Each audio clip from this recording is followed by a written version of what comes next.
আমি এসেছিলাম কাজের সূত্রে ব্যাঙ্গালোরে। নিজের কাজ শেষ করার পর বাচ্চাদের বায়না ওদেরকে নিয়ে ঘুরতে বেরোতে হবে। কাছেই ছিল একটা শপিং মল, ওখানেই ওদেরকে নিয়ে গেলাম। মিন পয়েন্টগুলো দেখে ওরা তো খুবই খুশি। একটার পর একটা গেম খেলতে খেলতে সন্ধেটা ভালোই পার হয়ে যাচ্ছিল।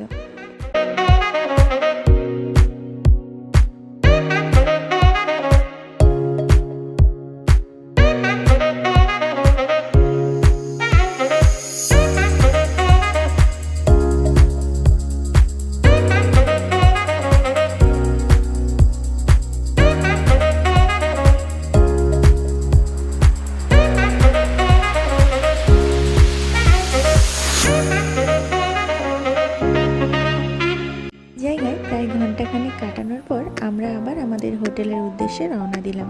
এবং যাওয়ার আগে বলে দিই, জিনু মিশু কিন্তু আজকে এখানে ভালোই গেম খেলে অনেক কিছু প্রাইজও জিতে